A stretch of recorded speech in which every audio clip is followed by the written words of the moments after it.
Hello bachcho. Let's read the question. On heating lead to nitrate gives a brown gas A. The gas A on cooling changes to colorless solid B. Solid B on heating with NO changes to a blue solid C. Identify A, B and C and also write reaction involved and draw the structure of B and C.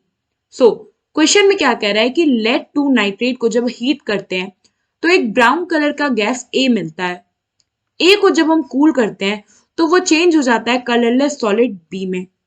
Now इस solid B को जब heat करते हैं NO के साथ तो ये change होता है एक ब्लू कलर के सॉलिड सी में। हमें आइडेंटिफाई करना है कि ए बी और सी यहाँ पे क्या है और साथ ही साथ इनके रिएक्शन लिखने हैं और बी और सी का स्ट्रक्चर ड्रॉ करना है। सो हम क्वेश्चन प्रोसीड करते हैं। तो सबसे पहले क्या था, क्वेश्चन में कहा गया था कि हमारे पास है lead two nitrate. Lead two nitrate होता है पीबी NO3 होल ट्वाइस। इसको जब हम हीट कर रहे हैं तो हीट करने पे हमें मिलता है PbO लेड ऑक्साइड, इसके साथ साथ NO2 which is nitrogen dioxide and oxygen gas evolve होती है। नाउ इक्वेशन बैलेंस करें तो यहां पे कर देंगे ट्वाइस, ये हो गया ट्वाइस और ये हो गया 4 एंड यहाँ पे हो जाएगा, अगर आप देखो तो यहाँ पे हमारा जो रिएक्शन है ये हो गया 6 7 8 ऑक्सीजन, ये हो गया 8 6 7 यहाँ ये हो गया हमारा रिएक्शन बैलेंस। नाउ यहाँ पे क्या कहा है क्वेश्चन में कि हमें एक ब्राउन कलर का गैस मिल रहा है ए। तो ये जो ब्राउन कलर का गैस है ये है NO2। सो ये हो गया ब्राउन गैस, इसको हम लेबल कर लें तो ये हो गया ए। नाउ क्वेश्चन में फर्दर क्या क्या आ गया है कि जब हम ए को क्वेश्चन में फर्दर क्या कहा है कि ए गैस जब कूल होता है तो वो चेंज हो जाता है colourless solid B.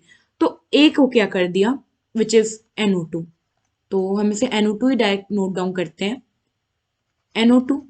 NO2 on cooling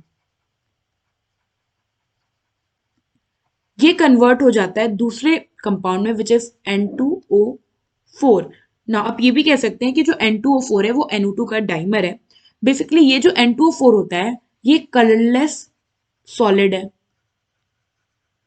तो आपने देखा कैसे जो ब्राउन कलर की गैस थी वो कूल होने पे कलरलेस सॉलिड में कन्वर्ट हो गई और ये हो गया बी।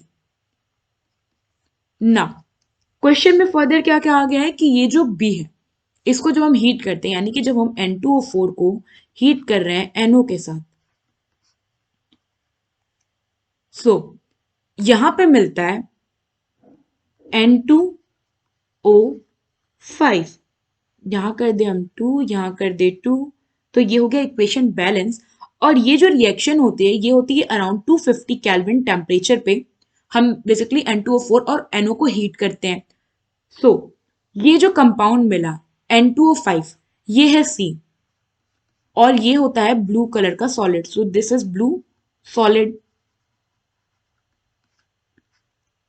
नाउ रिएक्शंस तो हमने सबके नोट डाउन कर लिए, अब हमें बी और सी का स्ट्रक्चर ड्रॉ करना है। तो बी है यहाँ पे N2O4 एंड सी है यहाँ पे N2 यहाँ पे होगा N2O3। तो ये हो गया N2O3। नाउ स्ट्रक्चर ड्रॉ करें तो यहाँ पे सेंट्रल एटम है नाइट्रोजन। दो नाइट्रोजन आपस में सिंगल बॉन्ड से कनेक्टेड होते हैं एंड देन इन पे एक एक डबल बॉन्ड ऑक्सीजन होता है और इन्होंने एक एक लोन पेयर अपना एक एक ऑक्सीजन को कोऑर्डिनेशन बॉन्ड के फॉर्म में दे देते हैं। नाउ N2O3 के केस में यहाँ पे क्या होता है, दो नाइट्रोजन सिंगल बॉन्ड से डायरेक्टली अटैच होते हैं, डबल बॉन्डेड ऑक्सीजन होता है और एक नाइट्रोजन क्या करता है अपना एक लोन पेयर एक ऑक्सीजन को दे दिया, जिससे कि यहाँ पे क्या हो गया एक कोऑर्डिनेशन बॉन्ड आपको देखने को मिला। ये था ओवरऑल क्वेश्चन का आंसर कि कैसे हमारा क्या रिएक्शन हो रहा था और जो प्रोडक्ट हमें मिल रहे थे ए बी सी, हमसे पूछा था बी और सी का स्ट्रक्चर, तो ये हो गया बी एंड सी का शेप या आप स्ट्रक्चर कह लो। आई होप आपको ये क्वेश्चन समझ आया होगा। Thank you.